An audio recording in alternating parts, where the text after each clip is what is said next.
advice may be misleading, but example is always clear.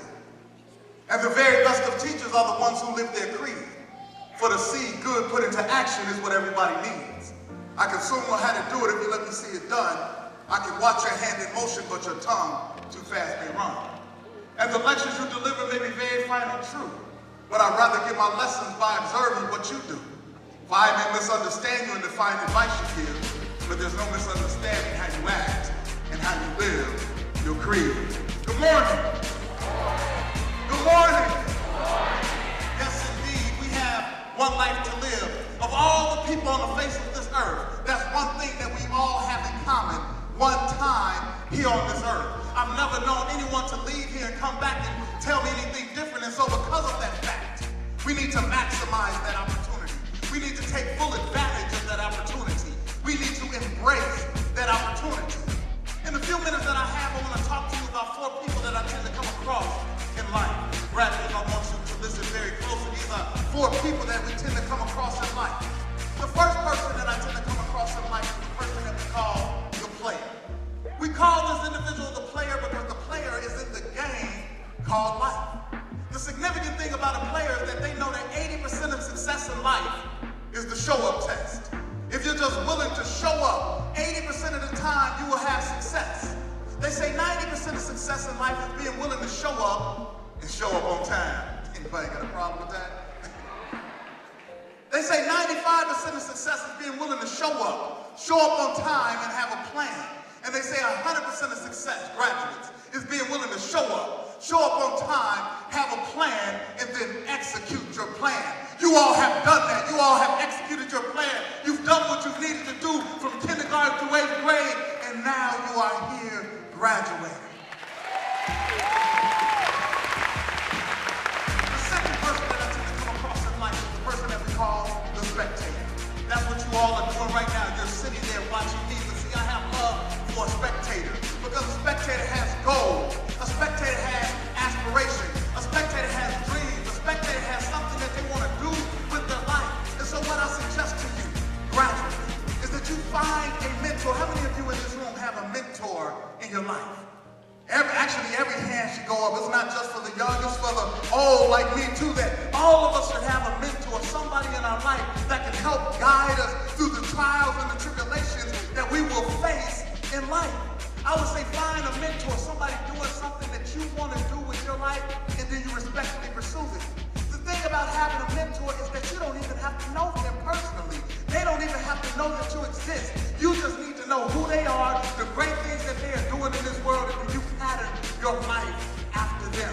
I had great mentors in my life. I had my father, I had my grandfather, I had my uncle, I had my mother, I had my pastor, I had my fraternity brothers. I had individuals in my life that helped to mold and guide and shape me. And so graduates, you don't stop now. You have to keep going by finding a mentor. The third person that I tend to come across in life is the person that we call the wanderer.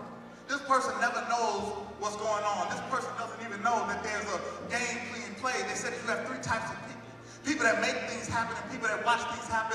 And you always have somebody running up late saying, "What just happened?" Don't look at nobody. Don't let that person be you. Know what's going on. Show up to your dream. Show up to your potential. It was Dr. Benjamin Mays who said it must be born in mind.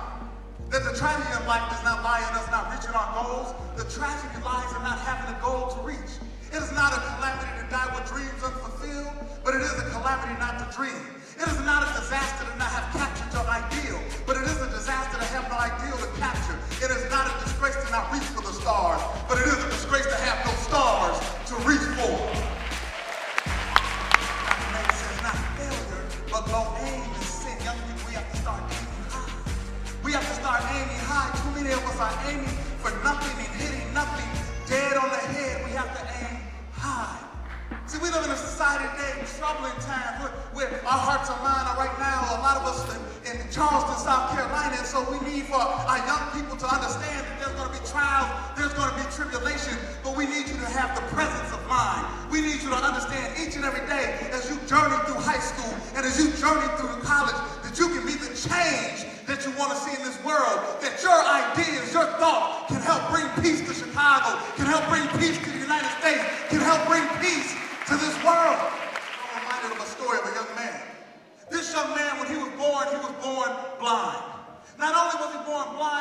born crippled. But by the age of 6, he had developed the uncanny ability to proficiently play the trumpet and the piano. His goal, his dream, his aspiration was to one day march in a college marching band. And you're all looking at me saying, how is it possible that this young man can have a desire to march in a college marching band? But you said that he was born blind, that he was born crippled. But see, he took a page out of Helen Keller's book, and he said, I'd rather have vision without sight than sight without vision. See, what matters is what goes on in the theater of the mind. See, what you think can become reality. Your thoughts have power. And this young man, when you decide that you're passionate about something, when you decide that you really want something with all that's in you, God will put people in your life and line them up with you to make sure that your vision comes to fruition. Graduates, you have to be bought in. You have to be bought in 100% into who you are.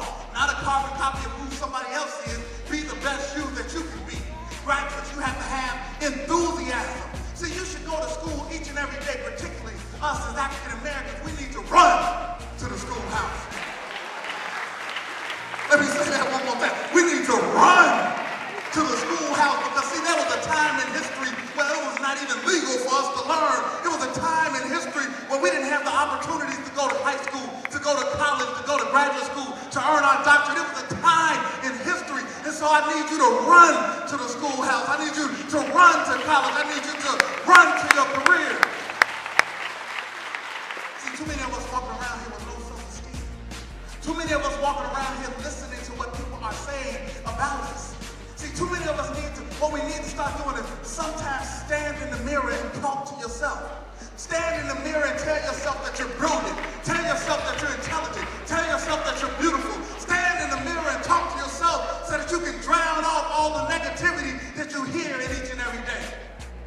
They say that it takes 16 positive thoughts to drown out one negative thought. You have to love yourself. Not only should you love yourself, you need to be an inspiration. See, a lot of times we're seeking inspiration for others. But graduates, I'm telling you now, over the next 4 years, I challenge each and every one of you on a daily basis, seek to inspire somebody else. Seek to come alongside somebody else. Seek to let somebody else know who's wanting to drop out, who's ready to give up, that they can make it if they just hold on. You have to have energy. You have to have energy to be successful in life. It was my father who moved here in 1956 from Renovo, Mississippi. He chopped cotton in the South. He didn't have a formal education. He didn't have the opportunity, but he used to tell me and my sisters, get the education that I didn't get. But he had a strong work ethic and he had an entrepreneurial spirit. And the thing that I still hear him saying in the back of my mind on a daily basis is, the early bird gets the worm. You have to have energy for this fight. You have to have energy to go out here as African American, as black and brown young people. You have to have energy to stand up against the weight of the adversity and the trials that you're going to have to face. But I'm here to tell you, you can make it. You can definitely make it. You have to have vision, young people. I've already discussed vision and the power of the theater of the mind. So remember, whatever you create in your mind, you can make it manifest in the real world. And the final thing is that you have to have strong expectations. See, a lot of times when I talk to people, period, I ask people, I say, do you want to be rich? Everybody, yeah, I want to be rich.